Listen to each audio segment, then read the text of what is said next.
Today, we will talk about colonial architecture in India. When I say colonial, I'm really talking of only the British. We do have other colonial presences in India, including the French, the Dutch, and even the Danish. Yet, the most lasting legacy of colonialism has been British colonialism, and we will look at the buildings they erected and take a look at how trends in their architectural style changed through the course of 2.5 centuries. We are also going to look at buildings that really are public buildings. We are looking at the monumental and not the humble. The British came initially as traders, became courtiers at the Mughal court, eventually got revenue rights, and by accident more than any grand design, starting with 3 presidency towns, they took over large parts of the Indian subcontinent. It is in this period, from about 1780 onwards till about 1940, that we also see a sweeping change in architectural styles all across Europe. After all, the 18th century was the century just following the Enlightenment, and people thought that a certain kind of neoclassicism was the way to build in Europe. Naturally, as the English found resources and power to build in India, they chose this idiom which was being practiced throughout Europe. It was supposed to be moralizing, and a lot of the buildings built in the late 18th and early 19th century in India tend to be in the form of this neoclassicism. How do you define neoclassicism? Well, it is an architecture in which the overall shapes, forms, and elements of Greek and Roman buildings are copied.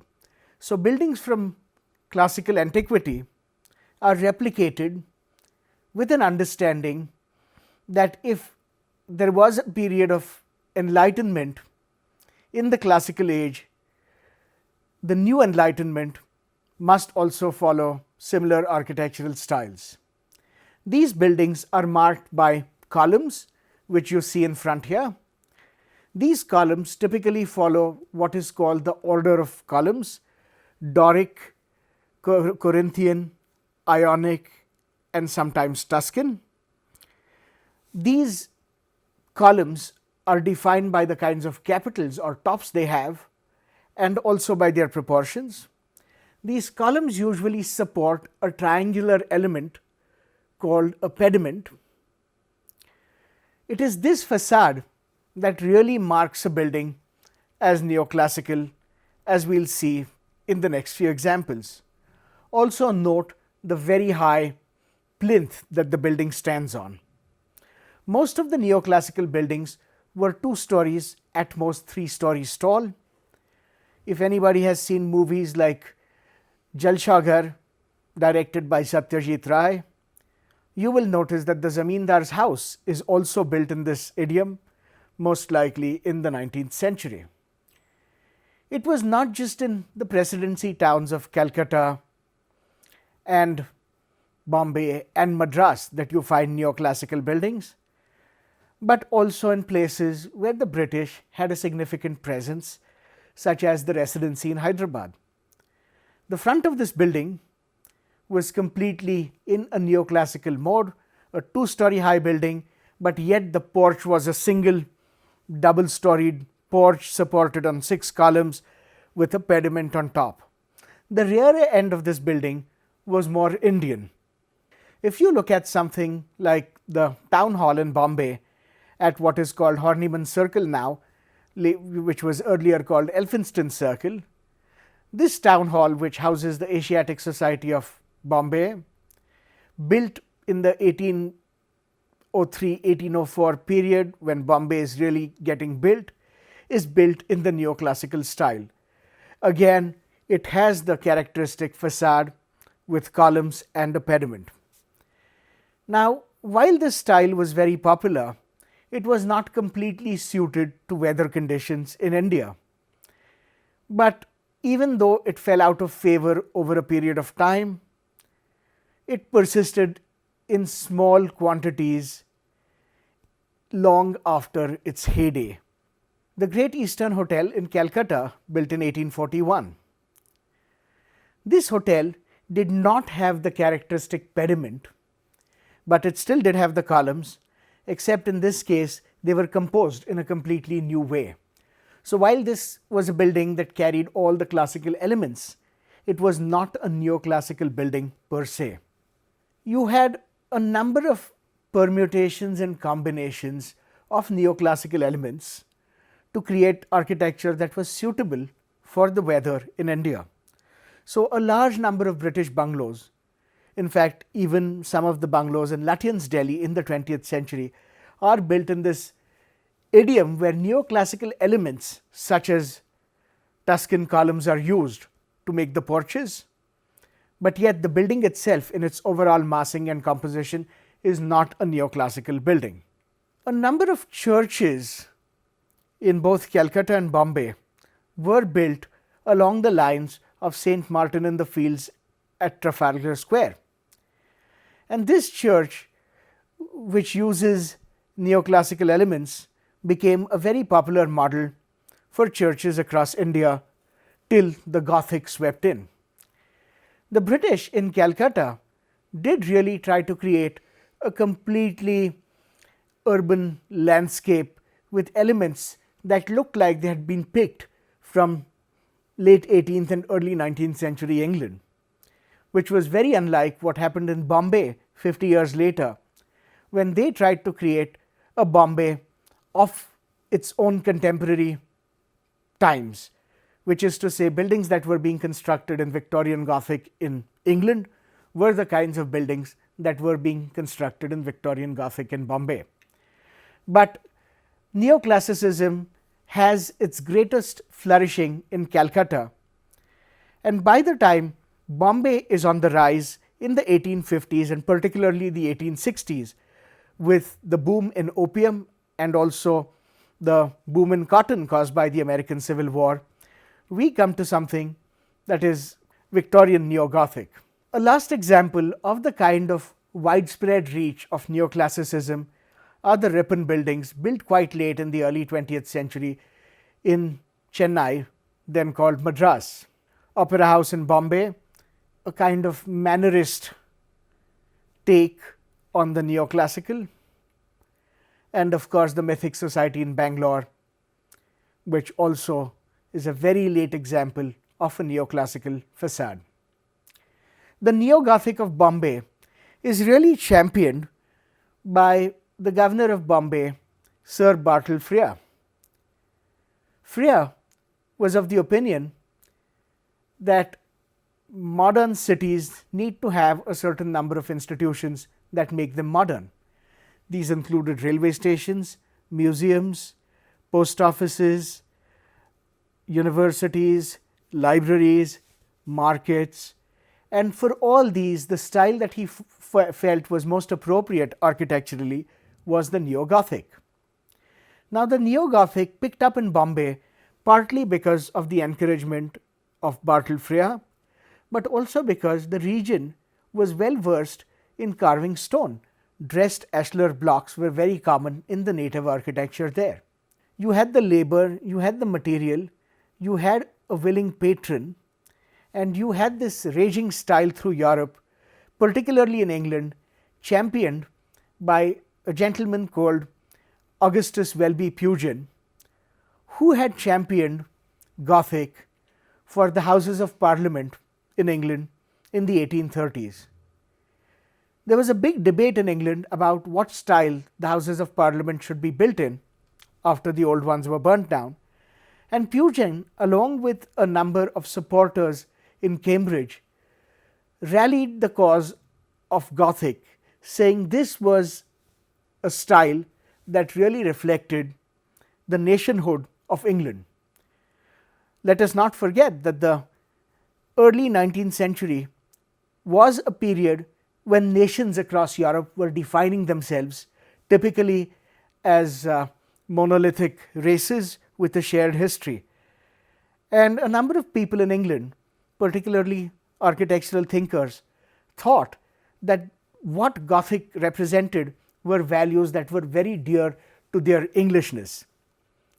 And therefore, along with the Houses of Parliament, a whole host of buildings were constructed in London in this style called Victorian Neo-Gothic. Victorian because Queen Victoria was ruling, Neo because it was a new take on Gothic, which was a much older style from the 12th, 13th and 14th centuries. In Bombay, you had, after the mutiny of 1857, a new sense of the British being benevolent rulers. They wanted to create public institutions that would serve the people, but these institutions had to be imposing and monumental. They would also be modernizing in ways that Bartle Frere had seen fit. Yet, ironically, the style that was chosen for these modern institutions was an old, antiquated feudal style, namely Gothic, and sometimes, as the case of Crawford Market is, this was a style that was a mixture of Gothic elements and medieval Tudor styles in England. The railway station in Madras, built in the 1870s, again a monumental gesture of public benevolence, constructed in a style that reflected English values but could be replicated in India. Again, this Gothic, which was originally used for churches, allowed buildings with wide spans, and therefore a whole host of building functions of architectural programs could be accommodated in a Gothic building. Thus, a school, a museum, a library, a post office, a railway station, a university, a hospital, a court, everything could essentially have the same design and yet house these functions. The big Victoria Terminus station in Bombay was also built in the very same mode of Victorian Neo-Gothic, one of the most photographed grand buildings in Bombay. What the black and white photographs don't allow us to admire is the polychromy of the stones, where stones of different colors are used judiciously to create a more dramatic effect. In Bombay, the 1860s, because of the American Civil War, sees an enormous demand in cotton trading from India, and also Bombay becomes the major mercantile hub for exporting opium to China. As a result of which the city grows rapidly. It has been the decade after the mutiny, and the government is very keen to make its presence felt through buildings, and it commissions the High Court, the big Secretariat, the university buildings, and a whole host of buildings around what would later be called the Maidan in Bombay. All of them happen under the leadership of Bartle Frere, and therefore a number of military architects or military engineers who serve as architects, eager to please him, design in Victorian Neo-Gothic. Again, more buildings in Bombay being constructed till a point that there is a density of these buildings, making it look like it might be a part of London. And so when you stand at the big public fields like the Maidan, you see on all sides around you umpteen number of buildings in Victorian Gothic. What of native architecture in India? Very much under a certain kind of Pax Britannica in the late 19th century. Well, what you see in native quarters in the city is that a number of motifs and designs are being picked up from English fashions, yet being composed in their own logic and way. So while the overall design of the building might be native, certain elements like pilasters, windows, trellises, fascia boards are being copied from English architecture. Now, the English are very uncomfortable with Gothic being used in India because it is not suited to the weather. In fact, there are a number of failures where buildings have had to be altered because the Gothic architecture is just not conducive to ventilation and to light. And therefore, you have a number of champions of a new style, which is going to be a hybrid style, in which not only is British supremacy going to be displayed, but it's actually going to pick up on the mantle of the great Mughals. The British are going to be the new Mughals. This is ritually enacted in things like the big darbars in 1877 and 1891 in Delhi, where a big Mughal ceremonial is played out by the Prince of Wales. And to go with it, they also promote a new style of architecture, which is British in its logic, but has Indian elements on it, as opposed to the vernacular architecture we saw, which was Indian in logic but with British ornament.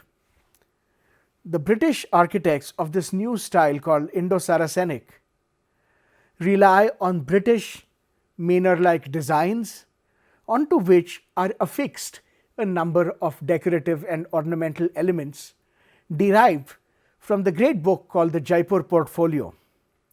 Now, an architect called Jacob Swinton has published in the late 19th century a 12-volume work called the Jaipur Portfolio, in which he reproduces faithfully all the details of various building elements throughout the historical periods of India. So, if you open the Jaipur Portfolio and you say balconies, you will find balconies from the 2nd century BC as depicted at Bharhut, all the way to balconies made by the Maharaja of Patiala in his old palace. There is no historic understanding, it is basically a pattern book. And all these military engineers who are designing both for the British government, but also for a lot of princely patrons like the Maharaja of Mysore, the Gaikwad of Baroda, the Nizam of Hyderabad, they are using these pattern books to compose facades onto English designs. And so, a number of these Indo-Saracenic buildings will have details that are, yes, Indian, but from completely different periods in history. Here you have the High Court in Hyderabad, built in the early 20th century by an American architect called Vincent Esch, but he too is using the Jaipur Portfolio and composing in a style that the Hyderabadis love to call the City Improvement Board or CIB style, but which really was Indo-Saracenic, a regional variant on it.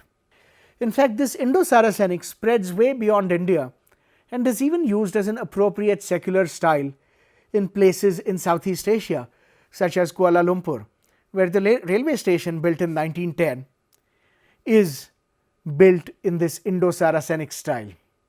The Prince of Wales Museum in Bombay, designed by George Whitted, again a fine example of this mode. The majestic buildings across from the Prince of Wales Museum. But the story is not as simple as saying the British come and design in 3 styles over a period of years, initially in the Neoclassical, then in the Victorian Neo-Gothic, and then in the Indo-Saracenic. The problem gets complicated because you have English architects trying to invent styles that are Indian, Indian architects who are designing buildings that are British, buildings in India that look like they're buildings from England, and also buildings in England that look like they might be from India. If you consider a building like the Royal Pavilion at Brighton, constructed in the 1820s and 1830s, this was supposed to be the great Indian pavilion. Of course, the Jaipur Portfolio has not been published, and so there is no set of details that they can borrow on, largely done through painted images of India as popularized by William Hodges or the Daniels. These buildings rely more on a picturesque imagination of what Indian architecture is like. But just 80 years later, in the city of Hyderabad, palaces like the Chow Mahalla are borrowing heavily on Europeanizing designs. This might be a palace in North Africa built under European colonial rule. This might be a palace around southern Europe, but it happens to be in Hyderabad. If you look at a number of these buildings like the Mayo College in Ajmer and you look at the plans, you start seeing how the logic of these buildings is impeccably European and, more importantly, Victorian. If you are given just a plan, this building could be a building anywhere in Europe built in the 19th century with details that conform to styles there. The only thing that makes this Indian is by having ornament that can be called Indo-Saracenic, which is largely cut and pasted from pattern books. Again, you have buildings in Baroda being built like their English manor houses, and then you have buildings like the Prince of Wales Museum, which is Indo-Saracenic in its ornamental detail, completely English in its planning, designed by a British architect, George Whitted, who is assisted very ably by a number of Indian assistants. These Indian assistants will be highly sought after to build colonial style buildings, that is to say European style buildings, whereas the English architects will be highly sought after to build buildings that look Indian. At the same time, you do have Europeans who design European buildings such as Skinner's Church in Delhi. You also do have Indian designers such as the designers of the Bada Imambara in Lucknow, who are building buildings for an Indian patron, but somewhere are being shaped by images that they are seeing of Europe. The reverse happening, of course, in England. In England, there is a high fashion of trying to design buildings that look like they're Indian, much like in India. There is a fashion of building big palaces that look like they're European. In fact, in Hyderabad, all the state buildings are built in the Indo-Saracenic style, but all the residential buildings are built in Europeanizing ways. If you go to other princely states like Rampur, you see completely fantastic hybrid interpretations of the Indo-Saracenic, using elements that are Mughal in origin but filtered through a British constructional apparatus. There were buildings that never got built, such as Robert Chisholm's Indian Museum, which was meant to be in London, but really could have been anywhere in Calcutta, in Allahabad, in Delhi, Lahore, Bombay, Madras or Mysore. You also have museums such as the Baroda Museum, which looks like it is a European country club. But it all changes when the capital of India moves from Calcutta to Delhi and a new capital is envisioned, because this new capital wants to mark a completely new age, moving away from the classical European roots, moving away from the period when England was trying to define its character through Gothic, moving away from when the British wanted to be the new Mughals and therefore invented Indo-Saracenic, really moving into a modernist phase of architecture and planning, where the new capital would embody modern values with references to a past that was shared, the past that was Indian as much as British, which would borrow heavily from Renaissance planning, from rational grids, but would have things like domes that were not Mughal domes, but were references to things like the Sanchi Stupa. If you look at this building, you have the Mughal style chhatris placed evenly along the roof line, but yet they are not clustered as if to mistake them for a Mughal building. The building is modern, yet it has references to the past, not an imitation of the past. One of the centerpieces of this was an exercise in urban design, such as Connaught Circle, where you had a large commercial establishment that was utilitarian as well as ceremonial. Again, buildings that are modern but yet hark back to a different kind of heritage, European heritage in this case. And it is perhaps these two gateways which were both built in a sense to commemorate British rule in India. The one on the left, which is the Gateway of India in Bombay, built in 1911, again by George Whitehead, the same architect who designed the Prince of Wales Museum, but built to mark the arrival of King George V into India. And India Gate in Delhi, which you see here, which is to commemorate those dead in the First World War. Gateways built literally within a decade of each other, but yet showing a completely different understanding of architecture.